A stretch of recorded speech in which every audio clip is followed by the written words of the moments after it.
Boa tarde a todos. Preparando o nosso ambiente, a nossa mente, os nossos corações para a nossa prece, vamos ler no livro Religião dos Espíritos, de Emmanuel, Psicografia de Chico Xavier, a página Pureza, que é a página que nós vamos comentar hoje. E é a reunião pública de 16 de fevereiro de 1959 e comenta a pergunta 632 do Livro dos Espíritos. Bem-aventurados os puros, porque verão a Deus. Estudando a palavra do Mestre Divino, recordemos que no mundo até hoje não existiu ninguém quanto ele com tanta pureza na própria alma. Cabe-nos, pois, lembrar como Jesus via no caminho da vida para reconhecermos com segurança que, embora na terra, sabia encontrar a presença divina em todas as situações e em todas as criaturas. Para muita gente, a manjedoura era um lugar desprezível. Entretanto, ele via Deus na humildade com que a natureza lhe oferecia materno colo e transformou a estrebaria num poema de excelsa beleza. Para muita gente, Maria de Magdala era mulher sem qualquer valor, pela condição de obsediada em que se mostrava na vida pública. No entanto, ele via Deus naquele coração feminino ralado de sofrimento e converteu-a na mensageira da celeste ressurreição. Para muita gente, Simão Pedro era homem rude e inconstante, indigno de maior consideração. Contudo, ele via Deus no espírito atribulado do pescador semi-analfabeto que o povo menosprezava e transmutou-o em paradigma da fé cristã para todos os séculos. Para muita gente, Judas era negociante de expressão suspeita, capaz de astuciosos ardis em louvor de si mesmo. No entanto, ele via Deus na alma inquieta do companheiro que os outros menoscabavam e estendeu-lhe braços amigos até o fim da penosa deserção a que o discípulo distraído se entregou invigilante. Para muita gente, Saulo de Tarso era guardião intransigente da lei antiga, vaidoso e perverso na defesa dos próprios caprichos. Contudo, ele via Deus naquele espírito atormentado e procurou-o pessoalmente para confiar-lhe embaixada importante. Se purificares assim o coração, identificarás a presença de Deus em toda parte, compreendendo que a esperança do Criador não esmorece em criatura alguma, e perceberás que a maldade e o crime são apenas espinheiro e lama que envolvem o campo da alma, o brilhante divino que virá fatalmente à luz. E, aprendendo e servindo, ajudando e amando, passarás na terra por mensagem incessante de amor, ensinando os homens que te rodeiam a converter o charco em berço de pão e a entender que, mesmo nas profundezas do pântano, podem surgir lírios perfumados e puros para exaltar a glória de Deus. Vamos orar.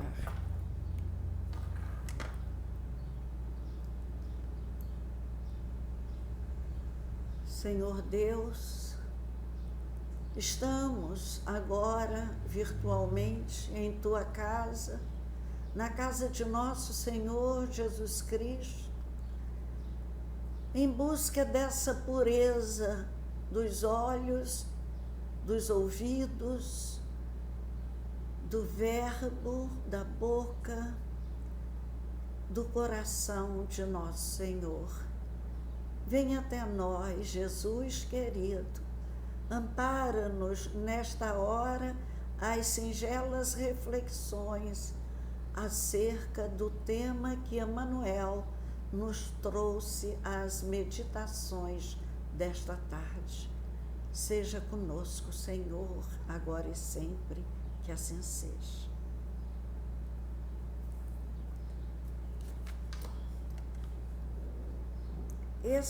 Essa página comenta a pergunta 632.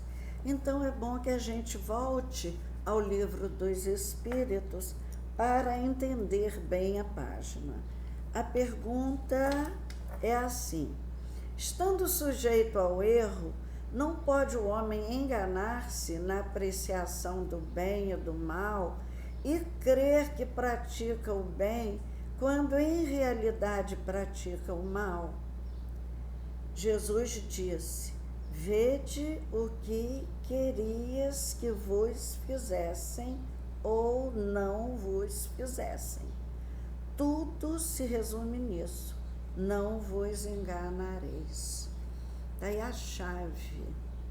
chave desse mistério do erro. Às vezes, nossos pais, quando nós éramos crianças, nos castigavam, nos batiam e diziam: isso é para o seu bem. E a gente sofria, né? Mas hoje já se condena às pancadas. Então, eu acho que ninguém se colocou no lugar da criança, né? Porque se a gente seguisse essa norma do Evangelho, ninguém feriria a ninguém. E essa norma é conhecida de todas as criaturas. Está no livro Caminho, Verdade e Vida, na página 97, esse alerta que chegou em todas as culturas do planeta, nas mais remotas eras da nossa vida aqui na Terra.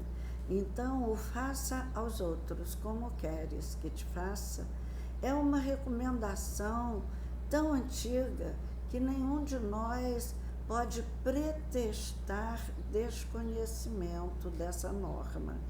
E Jesus vem, mais recentemente, há 2000 anos só, e Jesus reafirma essa regra de ouro, chamada regra áurea, né? Essa regra que nos deve nortear os destinos aqui na Terra. Então, ser puro, a pureza de que fala aqui o texto, é estar livre da obsessão do ego, da razão estar sempre comigo, dos conhecimentos serem prioritariamente os meus, da justiça ser a minha justiça para os outros. Então, o que é puro de coração não tem esse ego inflado. As letras sacras já diziam isso, faça aos outros como queres que te faça. E Gandhi relaciona impureza a egoísmo. A impureza é fruto do egoísmo e a pureza é fruto do amor universal. É a solidariedade cósmica, não só aqui entre nós, amigos, companheiros, mas é a solidariedade interplanetária. Bem-aventurados os puros de coração, diz essa bem-aventurança do Sermão do Monte. Por quê? Porque eles verão a Deus. A pureza de coração é que nos faz ver o Deus que habita em nós, é que nos faz apagar o lado feio que a gente usa no dia a dia nosso e buscar o nosso lado puro, o nosso lado divino. A recompensa dos puros é ver a Deus. E essa página fala de Jesus vendo Deus em tudo, ou seja, ver Deus aqui na terra, embora todas as atrocidades, e ele já nasceu sabendo da atrocidade humana quando tomou conhecimento que Herodes mandou matar muitos meninos para atingi-lo. Ele vê Deus na manjedoura como um lugar de beleza e de poesia, o berço pobre e até sujo onde ele nasceu, que uma manjedoura é lugar de muitos focos infecciosos, né?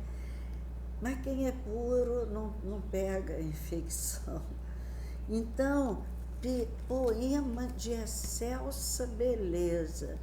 Em Maria de Magdala, que era uma mulher obsediada por 7 demônios e que tinha, por causa disso, um comportamento completamente diferente do comportamento exigido para as mulheres naquela época, Maria de Magdala era mal vista por todo mundo que não tinha pureza de coração de Jesus.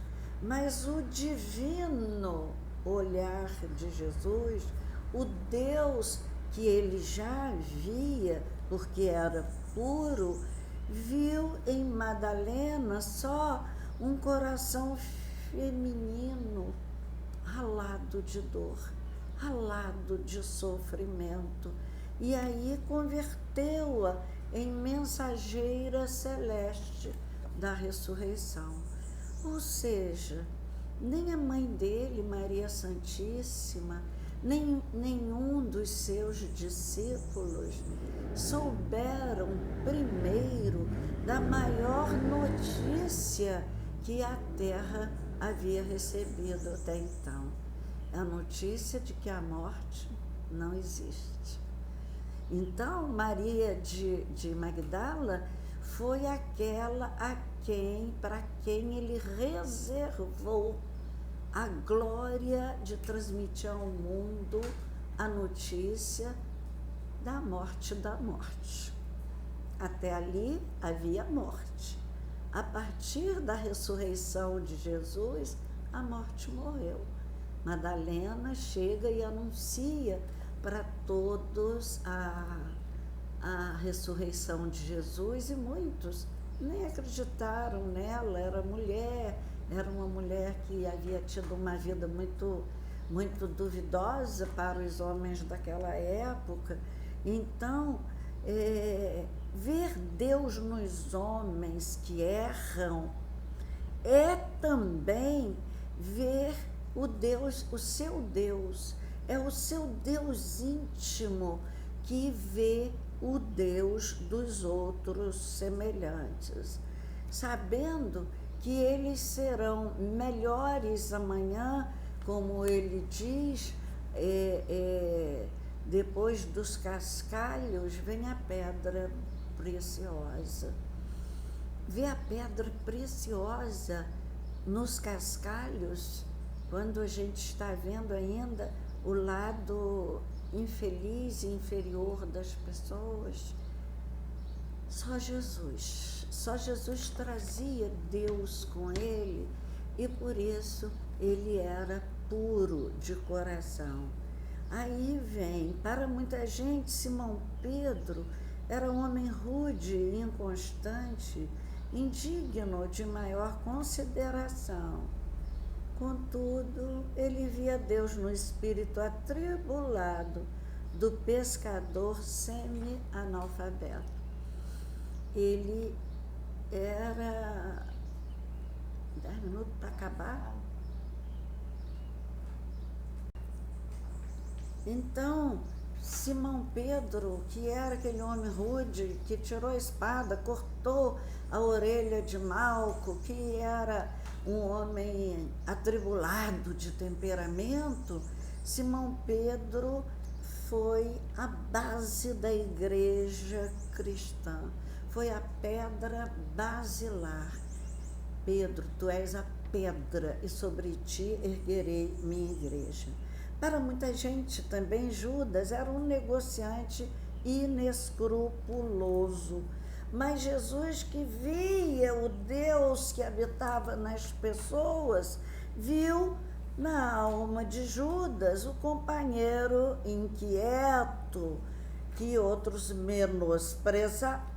menosprezavam e estende os braços a Judas e dá-lhe a honra de ser seu amigo até depois da traição, quando, sabendo que ele ia trair, dá o pão molhado, Judas se retira, e na hora da traição, quando Judas vem com os soldados, Jesus simplesmente o saúda: amigo, a que vieste? Então, não tirou de Judas esse grande privilégio de ser seu amigo. Para muita gente, Saulo era o guardião intransigente da lei antiga, vaidoso, perverso. Paulo havia acabado de matar Estevão por apedrejamento, uma morte tenebrosa. Mas Jesus viu o seu espírito atormentado e vai a ele pessoalmente convocá-lo para a tarefa que seria levar o seu evangelho às mais diferentes nações. E ele foi aos gentios, foi àqueles que não eram judeus e que precisavam conhecer o Evangelho de Jesus. Se purificares assim o coração, identificarás a presença de Deus em toda parte, compreendendo que a esperança do Criador não esmorece em criatura alguma, e perceberás que a maldade e o crime são apenas espinheiro e lama que envolvem o campo da alma. Olha, purificar o nosso coração é a nossa maior urgência na terra nesse momento. Olhar com os nossos olhos divinos as outras criaturas. Se os teus olhos forem bons, todo o teu corpo terá luz. Então, o coração, Jesus dizia, dessa necessidade da gente purificar o coração. Observemos nossos valores, porque nós julgamos, nós falamos, nós pensamos norteados por valores, que às vezes não são os melhores valores. Jesus dizia assim, onde está o teu tesouro? São os nossos valores. Aí estará também o seu coração.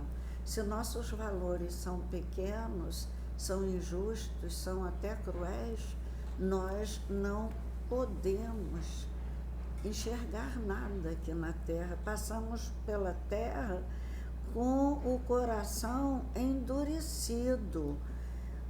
Do coração, dizia Jesus em Mateus 15, 19, do coração procedem maus desígnios, homicídios, adultérios, prostituição, furtos, blasfêmia. É isso que nós trazemos no nosso coração. Então, precisamos purificar. Quando Jesus ressuscita e aparece aos 11, porque Tomé não estava no grupo naquele momento, ele aparece aos 11 e fala com os 11 que se assustam quando o veem e ouvem a sua saudação. Jesus diz assim, diz que eles estão, o coração, por que tens o coração endurecido? Por que Jesus diz isso? Porque eles não acreditaram no depoimento de Madalena. Então, continuavam com o tesouro deles, os valores deles, os valores de uma era, de um tempo que passa e passa rápido. Então, coração endurecido. São esses corações que hoje fazem bullying, são esses corações com valores conturbados e equivocados que hoje geram preconceitos quanto a criaturas com forma de vida diferenciada da nossa. Então, aprendendo e servindo, ajudando e amando, passarás na terra por mensagem incessante de amor, ensinando os homens que te rodeiam a converter o charco em berço de pão. Foi o que Jesus fez. O charco que ele encontrou nas criaturas, ele converteu em berço de pão, em trigo de boa qualidade que vem nos alimentando até hoje. E tudo que eu digo aqui já é o pão que essas criaturas trouxeram para nós no dia de hoje. Então, o Sermão da Montanha, que nos pede, no seu capítulo 7, versículo 12, faça aos outros como queres que te faça, convida o homem a abdicar definitivamente de seu velho eu, de seu ego antigo e pecador, e despojar-se desse homem velho de ontem, revestindo-se do homem novo, com essa visão divina dentro de si, nessa nova criatura que a gente deve ser em Cristo Jesus. Quem está em Cristo, nova criatura a ponto de dizermos qualquer dia, como Paulo, não sou eu mais que vive, é o Cristo que vive em mim. Então, Gandhi falava que o Sermão do Monte é o maior documento, é o documento de máxima espiritualidade que nós temos, é um patrimônio universal das religiões e nós não conhecemos. Dizia ele, se o Evangelho é o coração da Bíblia, o Sermão do Monte é o coração do Evangelho. Então, nós temos que conhecer o coração do Evangelho. Temos que saber que precisamos desenvolver essa pureza. É o que os puros são aqueles que se libertam, são os livres, são os espíritos iluminados, que já podem escolher a vida que querem ter aqui na Terra, que podem reencarnar na Terra quando quiserem, e vêm para ajudar Jesus a fazer a nossa reforma íntima, nos libertar também desses sujeitos internos, desse ego físico e mental, que é só um pequeno eu que nós trazemos, um pseudo-eu, não é o eu verdadeiro, porque o eu verdadeiro que habita sempre onde habita Deus, dentro de nós. Esse eu real era esse eu que Jesus já trazia. Por isso ele via as criaturas com o olhar voltado para a joia rara que existia dentro de todas aquelas criaturas pecadoras daquela época. Então, o falso eu é esse falso eu que faz a gente usar tanto o pronome na primeira pessoa do singular. Meu filho, meu marido, minha casa, né? Minha história, eu penso assim, eu acho isso. São pessoas que não saem da primeira pessoa do singular e não intentam, não treinam um voo mais alto, como o da águia, que vai além das mais altas montanhas para encontrar a primeira pessoa do plural. Nós continuamos nesse egocentrismo e continuamos nesse egoísmo. O que vale sempre é o nosso juízo, é a nossa razão. Não abrimos mão de conceitos nossos para entender o conceito do outro. Não queremos abrir mão de nossos juízos de valores para entender a situação do eu sofredor das outras criaturas que nos circundam a vida.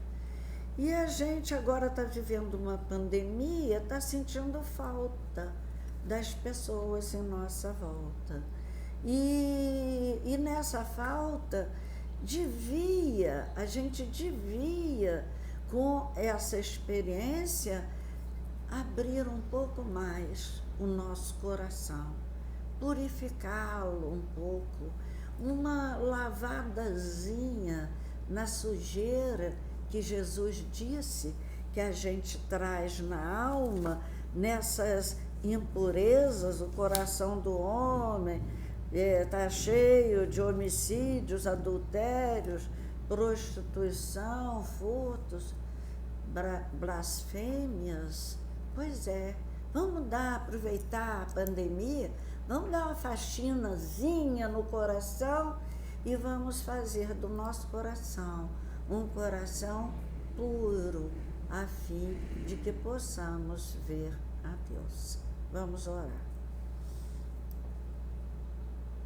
Senhor, nós te louvamos nesse instante pela graça da reflexão que nos veio hoje como um presente divino aos corações de todos nós que ansiamos pela limpeza, pela pureza de nossos corações.